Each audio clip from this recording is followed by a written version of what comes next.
आज आता आपण केमिकल प्रॉपर्टीज ऑफ डायहायड्रोजन्स आपण डायहायड्रोजनच्या स्टडी करणार आहोत. तर त्यामुळे व्यवस्थित कॉन्सन्ट्रेशनवर लक्ष द्या. तर आपण केमिकल प्रॉपर्टीज ऑफ डायहायड्रोजन्स कशाच्या केमिकल प्रॉपर्टीज स्टडी करणार आहोत? डायहायड्रोजन्स म्हणजेच आपण हायड्रोजन सुद्धा म्हणू शकतो H2. तर सर्वात पहिली जी केमिकल प्रॉपर्टी आपण डायहायड्रोजनची स्टडी करणार आहोत ते आहे रिएक्टिव्हिटी. आता केमिकल प्रॉपर्टी म्हणजे नेमकं काय की त्याची रिएक्टिव्हिटी आपण चेक करणार आहोत दुसऱ्या कंपाऊंड सोबत. तो किती रिएक्टिव्ह आहे, लेस रिएक्टिव्ह आहे का मोर रिएक्टिव्ह आहे. त्याच्यामुळं सुरुवातीला केमिकल प्रॉपर्टीमध्ये आपण यांची रिएक्टिव्हिटी चेक करू. काय चेक करणार आहोत? रिएक्टिव्हिटी.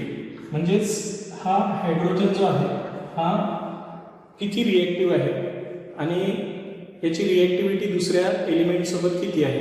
आता हे कशाहून चेक करणार आहोत आपण की हा कमी रिएक्टिव्ह आहे का लेस रिएक्टिव्ह आहे का मोर रिएक्टिव्ह आहे. हे असं कसं चेक करणार आहोत? तर यांची बॉन्ड डिसोसिएशन एनर्जी आपण काउंट करू. बघा, हा जो हायड्रोजनचा मॉलिक्यूल आहे, सपोज एक हायड्रोजन ॲटम आहे की नाही आणि असाच एक दुसरा हायड्रोजन ॲटम आहे. हे दोन हायड्रोजन जेव्हा एक एक इलेक्ट्रॉन्स काय करतील, शेअर करतील आणि एक बॉन्ड तयार करतील. तर आता याची रिएक्टिव्हिटी कशावर डिपेंड आहे की हा बॉन्ड तोडण्यासाठी किती जास्त एनर्जी लागेल त्याच्यावर याची रिएक्टिव्हिटी डिपेंड आहे. आता हा जो हायड्रोजन सिंगल बॉन्ड आहे ना, याला तोडण्यासाठी सर्वात जास्त एनर्जी लागते. म्हणजे जे सिंगल बॉन्ड आहे आपल्या पिरियोडिक टेबलमधल्या एलिमेंटचे, त्या सर्वच सिंगल बॉन्डमध्ये हा सर्वात स्ट्रॉंग सिंगल बॉन्ड आहे हायड्रोजन मधला आणि म्हणून याला तोडण्यासाठी सर्वात जास्त एनर्जी लागते. त्याच्यामुळं हायड्रोजन मधला जो बॉन्ड तोडण्यासाठी आणि यांच्यापासून हायड्रोजन ॲटम फ्री करण्यासाठी टोटल अमाऊंट ऑफ एनर्जी किती लागते आपल्याला की 435.9 किलो जूल पर मोल. बघा, लक्षात ठेवायचं आहे. तर हा जो हायड्रोजन मधला जो बॉन्ड आहे हा तोडण्यासाठी आणि यांच्यापासून हायड्रोजन ॲटम सेपरेट करण्यासाठी सर्वात जास्त एनर्जी लागते. इव्हन आपल्या पिरियोडिक टेबलमध्ये जेवढेही सिंगल बॉन्ड आहेत त्या सर्वात सिंगल बॉन्ड मधला हा सर्वात स्ट्रॉंग बॉन्ड आहे. याचा अर्थ की याची रिएक्टिव्हिटी सर्वात कमी असेल. बरोबर आहे की नाही. म्हणून आपण सांगतो की बॉन्ड डिसोसिएशन एन्थाल्पी, काय म्हणणार आहोत? बॉन्ड डिसोसिएशन एन्थाल्पी म्हणजेच बॉन्ड तोडण्यासाठी लागणारी एनर्जी एच मधली कशी असते? हायेस्ट असते. हायेस्ट आहे ना in other single bonded compounds. And that's why the H2 molecule is quite inert. हा खूप इनर्ट मॉलिक्युल्स आहे. ॲट रूम टेम्परेचरला it does not undergo any reactions.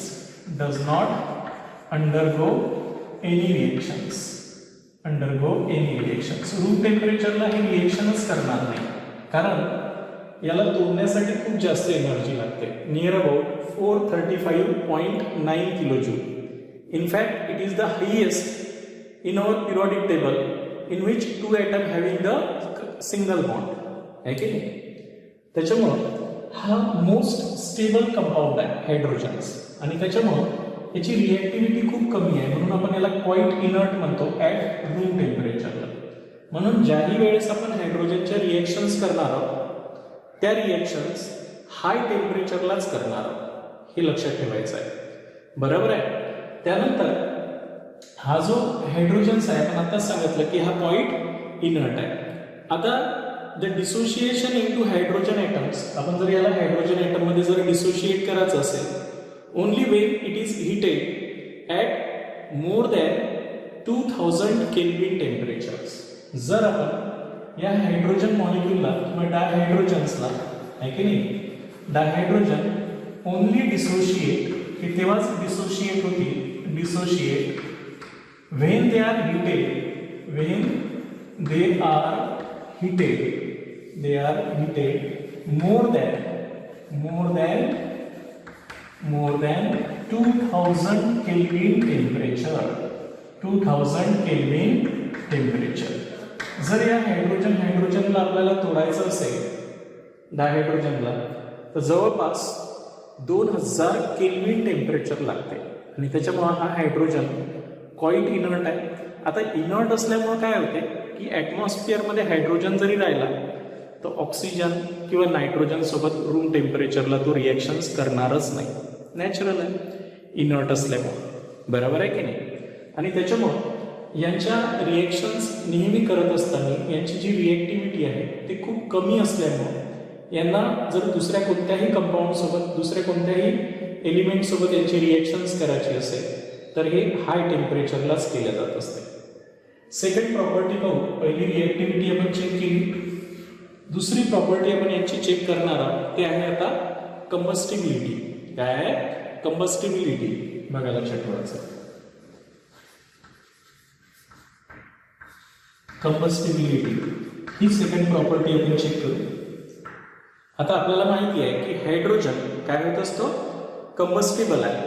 Hydrogen is combustible and burn with pale blue flames. बघा तर हे पेल blue flames या फ्लेम्सनं तो burn होईल. It is the combustible gas.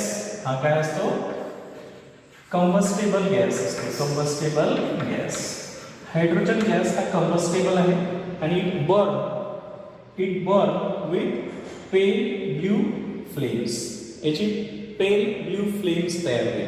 म्हणजे जनरली आपल्याला माहिती आहे की प्रत्येक गॅस हा एका वेगळ्या फ्लेम न बर्न होत असतो. तसाच हा हायड्रोजन गॅस सुद्धा पेल ब्ल्यू फ्लेम्स न बर्न होईल आणि it is the combustible gas. Pure hydrogen जेव्हा असतो, बघा लक्षात ठेवायचं आहे, प्युअर हायड्रोजन जेव्हा असतो तर हा जेव्हा बर्न होतो, बघा लक्षात ठेवायचं आहे, बर्न क्वाइटली एकदम स्लो बर्न होत असते. बर्न क्वाइटली म्हणजे खूप हळूवार बर्न होत असतो. But when pure hydrogen is contact with air oxygen सोबत जर हा कॉन्टॅक्ट आला, बघा लक्षात ठेवायचं आहे, जसं एखादा मित्र असेल तो दुसऱ्यासोबत भांडण करून राहिला आणि त्याचे 2-4 मित्र आले की त्याला कसा जोर येतो, तसंच या हायड्रोजनचंही आहे. प्युअर हायड्रोजन क्वाइटली बर्न होतो, शांत बर्न होतो. पण जसाही प्युअर हायड्रोजन कोणाच्या कॉन्टॅक्टमध्ये येतो, एअरच्या कॉन्टॅक्टमध्ये येत असतो. It burn with pumping sound. हा काय होतो बर्न विथ पंपिंग साऊंड येतो बर्न होत असताना. And undergo explosions. काय करते एक्सप्लोजन घडून आणते. अशी भानगड आहे. लक्षात आलं. Combustibility, hydrogen is the combustible gas. It burns with pale blue flames. त्याच्यानंतर when pure hydrogen is there it burn quietly, हळूवार बर्न होतो. But when it support with some air oxygen, it burns with pumping sound and undergo explosions. अशा प्रकारे हे हायड्रोजनच्या 2 properties आहेत, रिॲक्टिव्हिटी आणि कंबस्टिबिलिटी, आहे की नाही. आता बघा थर्ड प्रॉपर्टी. आता आपण केमिकल प्रॉपर्टीजमध्ये थर्ड प्रॉपर्टी स्टडी करणार आहोत हायड्रोजनची. तर केमिकल प्रॉपर्टीजमध्ये थर्ड प्रॉपर्टीज कोणती आहे? Reactions with metals. कोणासोबत रिएक्शन्स करणार आहोत? Reactions with metals. आता तुम्हाला माहिती आहे की हायड्रोजन जो आहे तो लेस रिएक्टिव्ह आहे की नाही. आपण जेव्हा यांची रिएक्शन्स कोणासोबत करणार आहोत? मेटल्ससोबत. तर हा खूप हायली रिएक्टिव्ह मेटल जे असतील तर त्यांच्यासोबत रिएक्शन्स करत. त्याच्यामुळे आपण सांगणार आहोत की दे रिॲक्ट विथ, कोणासोबत रिॲक्ट होतील ते हायली रिएक्टिव्ह मेटल्स. आता मला सांगा की हायली रिएक्टिव्ह मेटल्स म्हणजे कोणते मेटल्स बरं? आपल्याला माहिती आहे याआधी आपण पिरियडिक टेबलमध्ये एस ब्लॉक एलिमेंट शिकलेला आहोत, आहे की नाही. तर ते एस ब्लॉक एलिमेंट जे असतात ते हायली रिएक्टिव्ह मेटल्स आहेत. तर हायली रिएक्टिव्ह मेटल्समध्ये अल्कली मेटल्स हे सर्वात जास्त रिएक्टिव्ह आहे आपल्या पिरियडिक टेबलमध्ये. दुसरे कोणते असतात alkali earth metals. Alkali earth metals म्हणजे एस ब्लॉकचेच आहे, सेकंड ए ग्रुपचे. तर हे खूप रिएक्टिव्ह मेटल्स आहेत है ना. या मेटलची जर आपण हायड्रोजन गॅस सोबत हिटिंग केली तर हे आयोनिक मेटल हायड्राइड्स तयार करते. बघा लक्षात ठेवायचं आहे. म्हणून मी इथे काय लिहितो लक्षात ठेवायचं आहे. Strong electropositive metals. Strong electropositive metals म्हणजे जे हायड्रोजनपेक्षा जास्त रिएक्टिव्ह असतात. Strong electropositive metals when heated with hydrogen gas. जर आपण यांचं कोणासोबत हिटिंग केली, हायड्रोजन गॅस सोबत जर हिटिंग केली तर ते फॉर्म मेटल हायड्राइड्स. काय तयार करतील ते मेटल हायड्राइड्स तयार करतील. Metal hydride. आणि ही मेटल हायड्राइड कशी असतील आयोनिक मेटल हायड्राइड्स राहतील. फॉर एक्झाम्पल जसं आपण काही एक्झाम्पल घेऊ तर फर्स्ट ए ग्रुप मधले काही एक्झाम्पल जर घेतले आपण तर इथे घेतलं मी सोडियम मेटल. या सोडियम मेटलची जर हिटिंग आपण कोणासोबत केली, हायड्रोजन गॅस सोबत केली है ना, तर नॅचरली काय होणार आहे, सोडियम एक इलेक्ट्रॉन्स याला देईल, हायड्रोजन्स घेईल आणि सोडियम हायड्राइड बनवतो. पॉझिटिव्ह आणि निगेटिव्ह आहे की नाही, सोडियम हायड्राइड बनवतो. आता बॅलन्स करण्यासाठी आपण इथे 2 हायड्रोजन असल्यामुळे 2 घेणार आहोत, तर इथे काय घ्यायला लागणार आहे ट्वाइस. अशा प्रकारे हा सोडियम हायड्राइड मेटलिक हायड्राइड बनवतो. सिमिलरली हेच रिएक्शन्स आपण पोटॅशियम मेटल सोबत हायड्रोजन गॅसची केली, हिटिंग केलं याला, तर आपल्याला काय भेटेल, पोटॅशियम हायड्राइड तयार होईल. सिमिलरली जर आता आपण अल्कली मेटल्स घेतला, अल्कली मेटल्स मध्ये कॅल्शियम मेटल घेतला आणि कॅल्शियम मेटलची आपण हायड्रोजन गॅस सोबत रिएक्शन्स केली तर कॅल्शियम डायव्हॅलेंट आहे, त्याच्यामुळे कॅल्शियम हायड्राइड तयार होईल.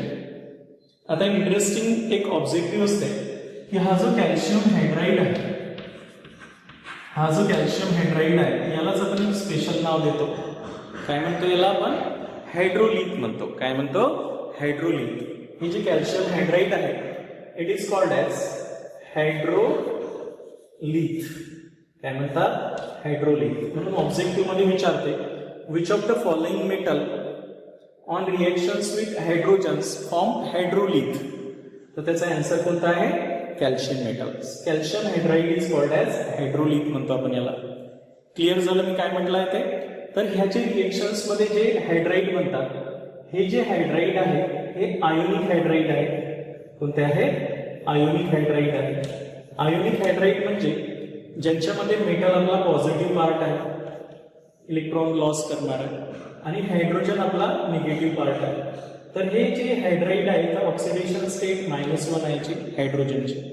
म्हणजे इथे जेवढेही हायड्रोजन्स आहेत या मेटल हायड्राइड्स मध्ये, आयोनिक मेटल हायड्राइड्स मध्ये, तर they are ionic metal hydrides and oxidation state of hydrogen is -1. इथे जे हायड्रोजनची ऑक्सिडेशन स्टेट आहे ते -1 आहे. आता दुसरे आपण इंटरस्टिशियल हायड्राइड पाहू. बघा लक्षात ठेवायचं आहे.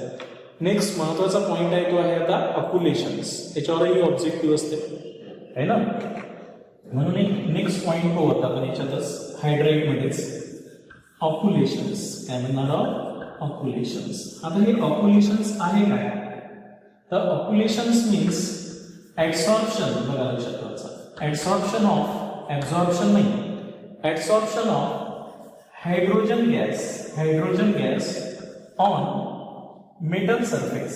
कशावर, metal surface is called as occlusions. Is called occlusions. त्यालाच काय म्हणतो आपण, अक्युलेशन्स म्हणत असतो. जसं तुम्हाला माहिती आहे की हे जे मेटल्स असतात, ह्या मेटलचे जे ॲटम्स असतात कन्स्टिट्यूएंट ते फिक्स पोझिशन्सवर असतात. आता या मेटलच्या ज्या गॅप दिसतात त्याला आपण इंटरस्टिशियल पोझिशन्स म्हणतो. इंटरस्टिशियल पोझिशन्स म्हणतो किंवा गॅप, व्हॉइड म्हणतो. तर या इंटरस्टिशियल पोझिशन्स मध्ये हायड्रोजन जाऊन काय होत असते, ऍब्झॉर्ब होत असते. काय होत असते, ऍब्झॉर्ब होत असते. हे जे हायड्रोजन आहे तो या इंटरस्टिशियल पोझिशन्स मध्ये जाऊन काय होतो, ऍब्झॉर्ब होत असतो. ऍब्झॉर्ब नाही, ऍब्झॉर्ब, चिटकतो त्याच्यावर. त्या हा जो फिनॉमिना आहे तर या फिनॉमिनालाच आपण काय म्हणत असतो, अक्युलेशन्स. त्याच्यामुळे ऑब्जेक्टिव्ह मध्ये विचारलं जात असते occlusions. Absorption of H2 gas on metal surface is called as occlusions. Clear झालं. तर अक्युलेशन्स होण्यासाठी बघा यांची ऑर्डर सुद्धा आहे अक्युलेशनची. तर ऑप्युलेशन जेव्हा होते एखाद्या मेटल सरफेसवर, तर पॅलेडियम काय, पॅलेडियमच्या सरफेसवर मोर ऑप्युलेशन्स होईल दॅन प्लॅटिनियम. प्लॅटिनियमपेक्षा गोल्डवर थोडं कमी होईल आणि सर्वात कमी ऑप्युलेशन्स निकेलवर होईल. म्हणजे पीटी, जीडी सॉरी गोल्ड जी आणि एयू जी नाही, गोल्ड म्हटलं तर एयू, ठीक आहे, आणि निकेल. त्याच्यामुळं पॅलेडियम, प्लॅटिनियम, गोल्ड आणि निकेल यांच्या सरफेसवर ही जी ऑर्डर आहे ऑप्युलेशनची, म्हणजे absorption of hydrogen gas, hydrogen गॅसची ऍब्झॉर्प्शनची ऑर्डर आहे. त्याहीमध्ये जर कॉग्युलेटेड मेटल असेल, कोणता मेटल असेल, कोलायडल मेटल जर असेल तर या कोलायडल मेटलवर सर्वात जास्त ऑप्युलेशन्स होत असते. ऑप्युलेशन्स कोलायडल मेटलवर सर्वात जास्त होत असते. त्याच्यामुळे सर्वात पहिल्यांदा याला आपण इंटरस्टिशियल हायड्राइड म्हणू. याला काय म्हणणार आहोत, इंटरस्टिशियल हायड्राइड. कारण हे इंटरस्टिशियल पोझिशन्स म्हणजे सॉलिड तयार होत असताना जे गॅप तयार होतात त्यामध्ये ऑक्युपाईड होतात. त्याच्यामुळे याला इंटरस्टिशियल हायड्राइड असं म्हणत असतो. इथपर्यंत लक्षात आलं. मेटल सोबत रिएक्शन्स, मेटल कोणते, अल्कली किंवा अल्कली अर्थ मेटल, जे मोर इलेक्ट्रोपॉझिटिव्ह मेटल आहे त्यांच्यासोबत हायड्रोजनची गॅसची लिंकिंग केली तर मेटल हायड्राइड तयार होतात. हे आयोनिक असतात. नॅचरली हायड्रोजन यांच्यामधला -1 ऑक्सिडेशन स्टेटचा असतं, जसं सोडियमचा सोडियम हायड्राइड, पोटॅशियमचा पोटॅशियम हायड्राइड, कॅल्शियमचा कॅल्शियम हायड्राइड तयार होईल. हे सर्व हायड्राइड आयोनिक इन नेचरचे असतात. मेटल कॅटायन्स असते, hydrogen anion hydride ions form मध्ये असतात. कॅल्शियमच्या हायड्राइडला आपण हायड्रोलिक म्हणतो. त्याच्यानंतर इंटरस्टिशियल हायड्राइड म्हणजे जे सॉलिड बनत असते तर त्यांच्यामध्ये जे इंटरस्टिशियल स्पेस असतात, कन्स्टिट्यूएंट अरेंज होताना फिक्स पोझिशनवर जे गॅप असतात त्याला इंटरस्टिशियल पोझिशन्स म्हणतात. त्यामध्ये जर हायड्रोजन जाऊन काय झाला, ऍब्झॉर्ब झाला तर याला म्हणत असतात इंटरस्टिशियल हायड्राइड. हे जे इंटरस्टिशियल हायड्राइड आहे म्हणजे absorption of hydrogen gas in the interstitial position of metal is called as interstitial hydride. तर यालाच आपण ऑप्युलेशन्स म्हणतो. Absorption of hydrogen gas on the metal surfaces is called as occlusions. ऑप्युलेशनची order palladium, platinum, gold आणि nickel या प्रकारची राहील. त्याच्यातही कोलायडल मेटल असेल तर त्याच्यावर मोर हायड्रोजन गॅस ऍब्झॉर्ब होईल. तर हे झालं reactions with metals. Third chemical property होती आपली हायड्रोजनची, रिएक्शन्स विथ मेटल. आता आपण फोर्थ प्रॉपर्टी शिकू. फोर्थ केमिकल प्रॉपर्टी शिकू हायड्रोजनची. बघा लक्षात ठेवायचं आहे, रिएक्शन्स विथ नॉन मेटल्स. कोणती पाहणार आहोत, नॉन मेटल. तर प्रत्येक जेव्हा आपण स्टडी करतो तर त्याची रिएक्टिव्हिटी हे वगैरे सर्व चेक करायची, म्हणजे ऑब्जेक्टिव्हसाठी आपल्याला काहीच प्रॉब्लेम राहणार नाही. तर फोर्थ प्रॉपर्टी आपण स्टडी करणार आहोत हायड्रोजनची, ती आहे reactions with non metal. Reactions with non metals. तर नॉन मेटल सोबत आपण रिएक्शन्स करू. तर आता सर्वांना माहिती आहे की हायड्रोजन्स असा आहे की हायड्रोजनचं इलेक्ट्रॉनिक कॉन्फिगरेशन जर आपण केलं तर 1s1 आहे. त्याच्यामुळं तो एक इलेक्ट्रॉन लॉस करून H पॉझिटिव्ह आयन्स मध्येही कन्वर्ट होऊ शकतो, किंवा हाच हायड्रोजन्स 1s1 असल्यामुळं एक इलेक्ट्रॉन्स गेन करून हायड्राइड आयन्स मध्ये कन्वर्ट होत असतो. आणि हा जो हायड्राइड आयन्स आहे हा आयसो इलेक्ट्रॉनिक आहे कोणासोबत, हिलियम सोबत. आणि असंच हायड्रोजन ॲटम एक इलेक्ट्रॉन शेअर सुद्धा करू शकतो. म्हणजे हायड्रोजन लॉस ऑफ इलेक्ट्रॉनही करू शकतो, गेन ऑफ इलेक्ट्रॉनही करू शकतो आणि शेअर ऑफ इलेक्ट्रॉनही करू शकतो. हेही महत्वाचं आहे. त्याच्यामुळं आता नेमका हायड्रोजन्स आपल्या आउटरमोस्ट ऑर्बिटमधून इलेक्ट्रॉन्स केव्हा लॉस करत, H पॉझिटिव्ह केव्हा लॉस करत, जेव्हा तो मोर इलेक्ट्रोनिगेटिव्ह ॲटमला काय असेल, अटॅच असेल. सेम इलेक्ट्रोनिगेटिव्ह ॲटम असेल कार्बन सारखा तर शेअर करेल, कोव्हॅलेंट बॉन्ड बनवेल. आणि जर तो मोर इलेक्ट्रोनिगेटिव्ह ॲटम सोबत अटॅच असेल तर आपला इलेक्ट्रॉन्स देऊन टाकेल. आणि तो जर मोर इलेक्ट्रोपॉझिटिव्ह मेटल सोबत अटॅच असेल तर तो इलेक्ट्रॉन्स गेन करेल. काय करेल, गेन करेल. हे थोडं लक्षात ठेवायचं आहे कंपाऊंड बनवत असताना. ठीक आहे. आपण आता reactions with non metals fourth property समजून घेऊन राहिलो. तर नॉन मेटल मध्ये सर्वात पहिली आपण रिएक्शन घेऊयाची की रिएक्शन्स विथ ऑक्सिजन. कोणासोबत करू आपण? Reactions with oxygen. Non metal मध्ये रिएक्शन्स विथ ऑक्सिजन. ऑक्सिजन या नॉन मेटल सोबत त्यांची रिएक्शन स्टडी करू आपण, आहे की नाही? आता ऑक्सिजन सोबत रिएक्शन्स करत असताना आपल्याला माहिती आहे की सपोज एअर मध्ये हायड्रोजन आणि ऑक्सिजन असेल तर रिएक्शन्स करतात का? ते नाही करत. तसंही हायड्रोजनची कोणतीही रिएक्शन असेल ते खूप हाय टेम्परेचरला घडत असते. त्याच्यामुळं आपण यांची जेव्हा ऑक्सिजन किंवा डायऑक्सिजन सोबत हायड्रोजनची रिएक्शन्स करू तर हे हायड्रोजन गॅस जेव्हा आपण ऑक्सिजन गॅस सोबत काय करणार आहोत? हीट करणार आहोत. खूप जास्त हिटिंग केल्यावरच असं होईल. अदरवाईज जे प्रॉडक्ट तयार होते ते खूप इम्पॉर्टंट प्रॉडक्ट आहे, वॉटर, आहे की नाही? युजफुल कंपाऊंड आहे. आता नॅचरली ही जी रिएक्शन्स आहे ही रूम टेम्परेचरला तर होणारच नाही, कारण हायड्रोजन आणि ऑक्सिजन मिक्स झाला असतं रूम टेम्परेचरला तर वॉटर इझिली तयार झालं असतं, आहे की नाही? पण ही रिएक्शन्स खूप जास्त टेम्परेचरला होते, मोर दॅन 700 डिग्री सेल्सिअस. आणि त्याच्यामुळं when hydrogen gas is reacted with oxygen gas it produce water. तर आता बॅलन्स करू आपण. ऑक्सिजन ट्वाइस करण्यासाठी आपल्याला ट्वाइस करावं लागेल, त्याच्यामुळे हायड्रोजन आपल्याला 4 घ्यावं लागेल. तर अशी आपण पहिली रिएक्शन्स नॉन मेटल म्हणजे ऑक्सिजन सोबत केली. सेकंड आपण reactions with nitrogens. Second non metal कोणता घेऊ आपण? Reactions with nitrogens. Reactions with nitrogens. Nitrogens metal सोबत रिएक्शन्स करू सेकंड. कोणाची? हायड्रोजनची. बघा लक्षात ठेवायचं आहे. When nitrogen gas is reacted with hydrogen gas, जेव्हा नायट्रोजन गॅस हायड्रोजन गॅस सोबत रिएक्ट होईल, आहे की नाही? तर ही सुद्धा रिएक्शन्स रूम टेम्परेचरला होणारच नाही.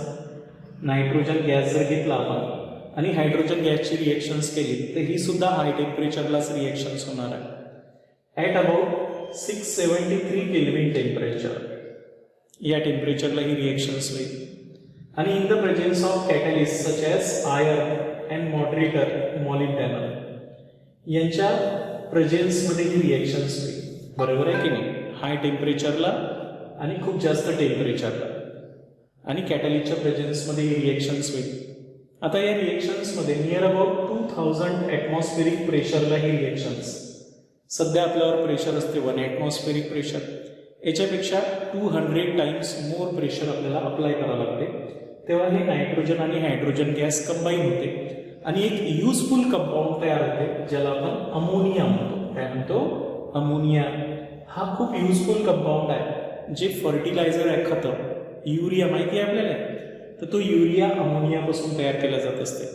म्हणून ज्या देशामध्ये युरियाचं प्रोडक्शन जास्त असते तो इकॉनॉमिकली प्रगत देश म्हटलं जात असते. त्याच्यामुळं अमोनिया मॅन्युफॅक्चरिंग करणाऱ्या प्रोसेसला आपण हॅबर प्रोसेस म्हणतो. या प्रोसेसला कोणती प्रोसेस म्हणतात? हॅबर प्रोसेस म्हणतात. बरोबर आहे की नाही? ज्यामध्ये नायट्रोजन गॅसची रिएक्शन्स हायड्रोजन गॅस सोबत होते at very high temperature 673 kelvin temperature in the presence of iron catalyst more than 200 atmospheric pressure we get ammonia. Balance करू आपण. इथे 2 नायट्रोजन्स आहे म्हणून मी ट्वाइस घेतो तर हायड्रोजन 6 होईल, तर त्याच्यामुळे थ्राइज H2 घ्यावं लागेल. अशा प्रकारे.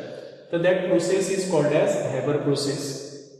आता ही एक्झोथर्मिक रिएक्शन्स आहे. Delta H minus 92.6 kilojoule 6 kilojoule एवढी पर मोल एवढी एनर्जी काय होत असते? रिलीज होत असते. That's why it is a highly exothermic reactions. Clear आहे? आता नेक्स्ट आपण तिसरी जी नॉन मेटल सोबतची रिएक्शन स्टडी करणार आहोत ती आहे रिएक्शन्स विथ हॅलोजन्स. कोणासोबत आहे?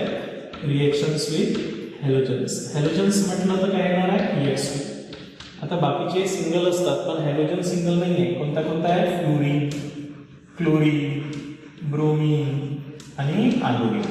तर बघा मी पहिलेच लिहिली की ऑर्डर ऑफ रिएक्टिव्हिटी हे महत्वाचं आहे आपल्याला. Order of reactivity. सर्वच हॅलोजन सेम रिएक्शन्स करतील का हायड्रोजन सोबत? नाही. हे जे फ्लोरीन आहे हा खूप फास्ट रिएक्शन्स करेल कोणासोबत? हायड्रोजन सोबत. Then chlorine, then bromine, then iodine.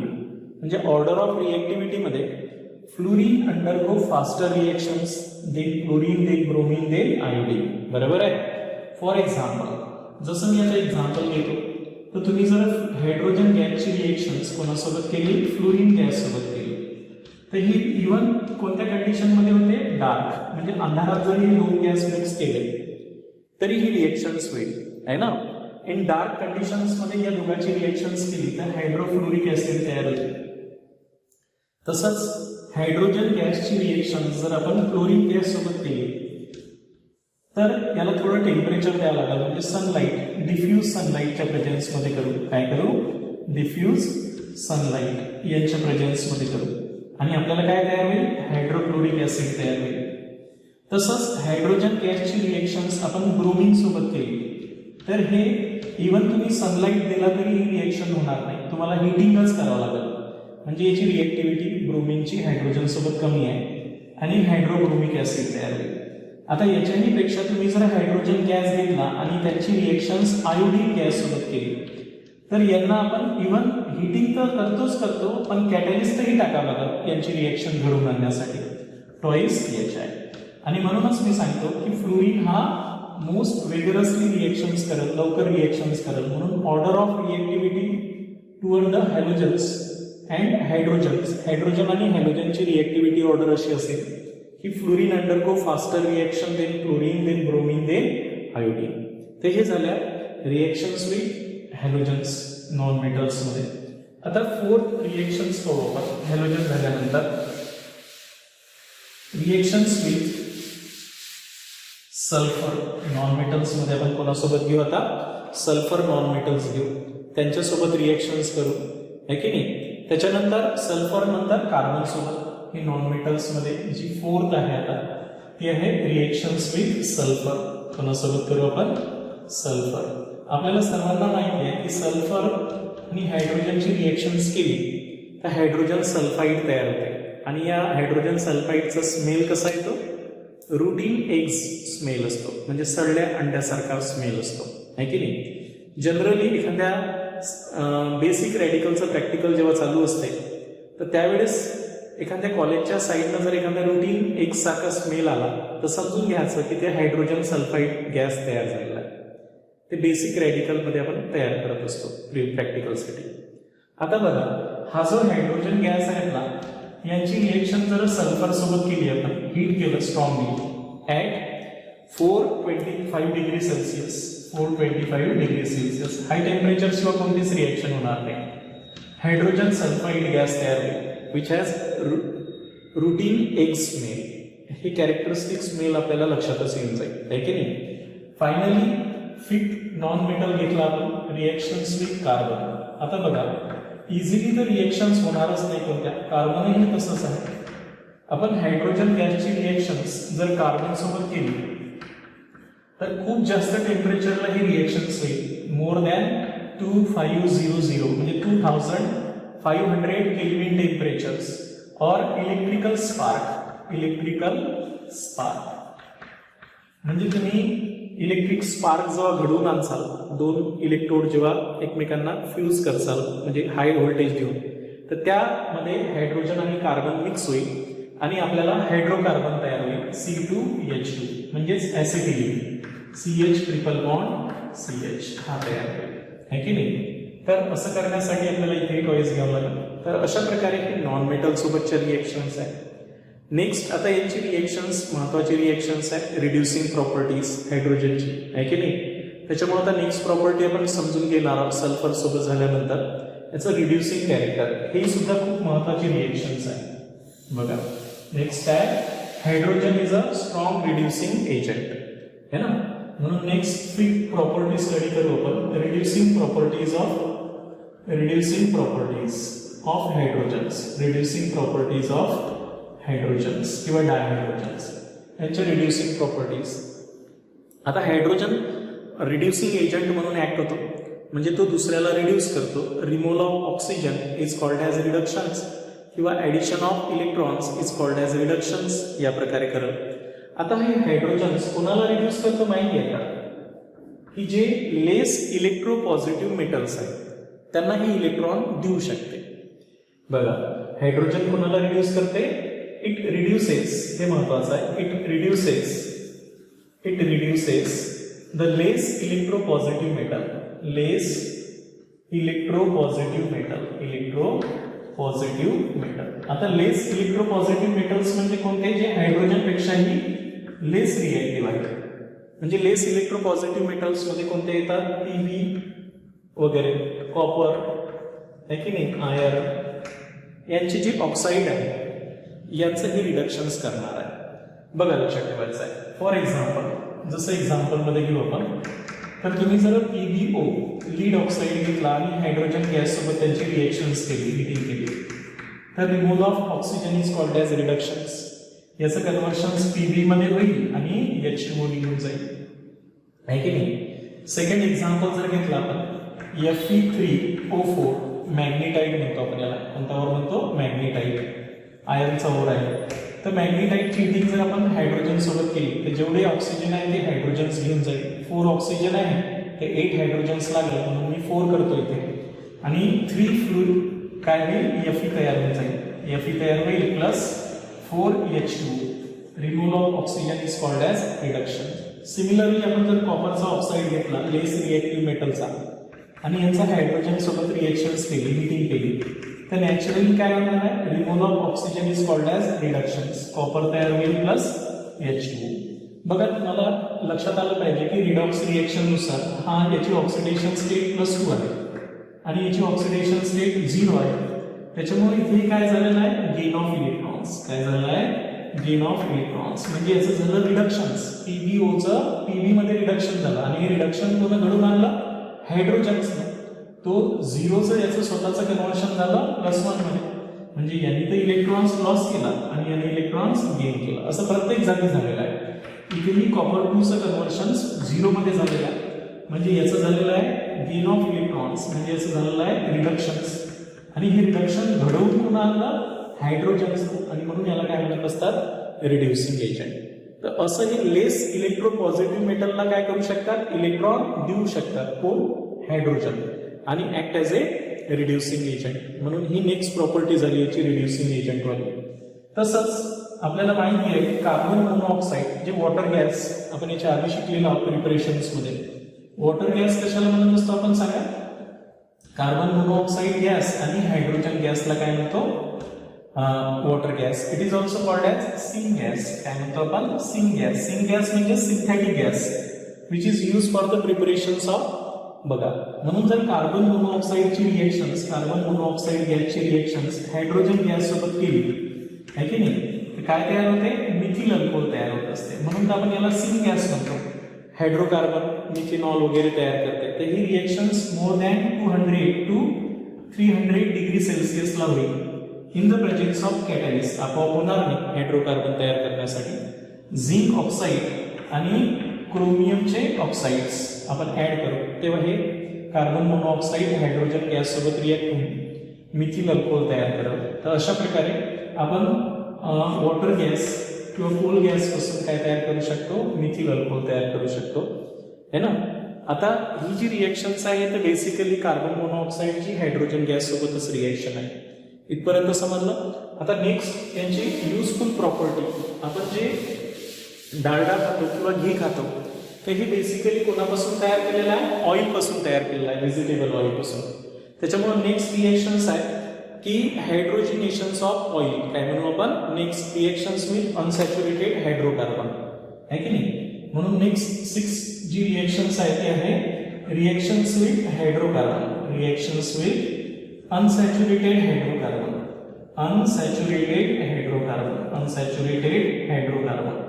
Unsaturated hydrocarbon म्हणजेच तुम्हाला माहिती आहे की ज्याच्यामध्ये डबल बॉन्ड किंवा ट्रिपल बॉन्ड आहे.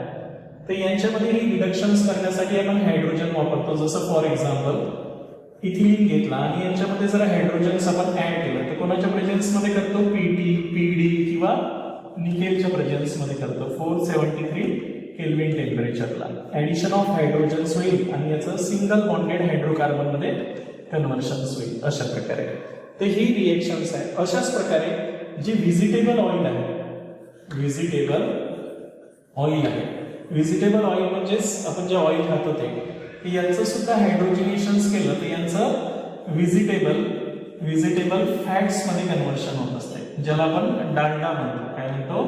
डालडा. डालडा म्हणा किंवा घी म्हणा, आहे की नाही, किंवा मार्गेरीन म्हणतो आपण. तर अशा प्रकारे तर हे सुद्धा कोण करते, तर निकेलच्या प्रेझेन्स मध्ये होत असते. याला आपण हायड्रोजिनेशन्स म्हणत असतो. तर अशा प्रकारे वनस्पती ऑइलचं म्हणजे ऑइलचं कन्व्हर्शन आपण कशामध्ये करतो? फॅट्स मध्ये कन्वर्ट करतो. तर ती सुद्धा रिएक्शन्स कोणासोबत आहे? हायड्रोजन सोबत आहे, in the presence of nickel catalyst. Finally एक शेवटची रिएक्शन त्याची आहे, ती आहे 7 नंबरची रिएक्शन्स आपण हायड्रोजनची स्टडी करणार आहोत. तर ती आहे आता हायड्रोफॉर्म्युलेशन्स ऑफ ऑलिफिन. काय 7th रिएक्शन्स हायड्रोजनची कोणती आहे? हायड्रो फॉर्म्युलेशन्स. काय म्हणतो आपण? हायड्रोफॉर्म्युलेशन्स ऑफ ऑलिफिन्स. ऑलिफिन्स म्हणजेच कोणता? अल्किन. अल्किनलाच आपण काय म्हणत असतो? ऑलिफिन्स म्हणत असतो. आता हायड्रोफॉर्म्युलेशन्स, हायड्रो म्हणजे हायड्रोजन्स, फॉर्म्युलेशन्स म्हणजे अल्डिहाइड, आहे की नाही. जसं फॉर एक एक्झाम्पल घेतलं मी, RCH डबल बॉन्ड CH2, हे ऑलिफिन झालं. काय झालं? हे ऑलिफिन्स. या ऑलिफिन्स मध्ये जर आपण हायड्रोजन गॅस ऍड केला in the presence of carbon monoxide gas, यालाच आपण वॉटर गॅसही म्हणतो, हे जर ऍड केला तर एक हायड्रोजन इथे ऍड होईल आणि हा कार्बन इथे ऍड होईल. आता बघा काय तयार होईल? RCH2, त्याचं सिंगल बॉन्ड मध्ये कन्व्हर्शन होईल, हा CH2 मध्ये कन्वर्ट होईल आणि इथे काय लागेल आता? C डबल बॉन्ड OH, यालाच फॉर्म्युलेशन्स म्हणतात. हायड्रोफॉर्म्युलेशन्स म्हणजे हायड्रोजन ऍड झाला आणि फॉर्मिल ग्रुप तयार झाला. फॉर्मिल म्हणजे अल्डिहाइड ग्रुप, आहे की नाही.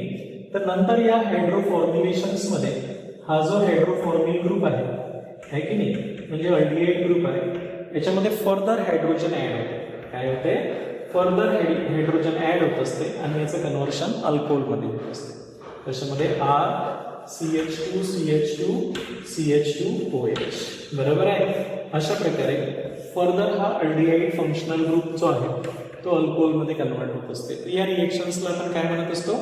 हायड्रोफॉर्म्युलेशन्स रिएक्शन्स.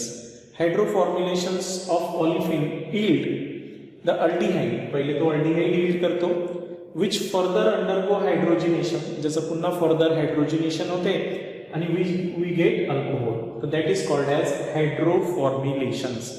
हायड्रोजन ऍड करून अल्डिहाइड बनवणे, अल्डिहाइडमध्ये पुन्हा हायड्रोजन ऍड करून अल्कोहोल बनवणे. तर या रिएक्शन्सला आपण हायड्रोफॉर्म्युलेशन्स रिएक्शन्स म्हणतो. तर असे हायड्रोजनच्या खूप सारे रिएक्शन्स आपण पाहिल्या. रिएक्टिव्हिटी चेक केली, कंबस्टिबिलिटी चेक केली, मेटल सोबत रिएक्शन चेक केली, नॉन मेटल सोबत रिएक्शन चेक केल्या. त्याच्यानंतर त्याचं हायड्रोजिनेशन्स पाहिलं अनसॅच्युरेटेड कंपाऊंड मध्ये, कन्व्हर्शन ऑफ वनस्पती घी टू वनस्पती ऑइल टू घी, आणि फायनली हायड्रोफॉर्म्युलेशन्स. तर हे झाले यांच्या केमिकल रिएक्शन्स. आता केमिकल रिएक्शन झाल्यानंतर हायड्रोजनचे युजेस आणि यांच्या काही कंपाऊंड्स आहेत हायड्रोजनचे, ते आपण डिटेलमध्ये स्टडी करणार आहोत. ओके.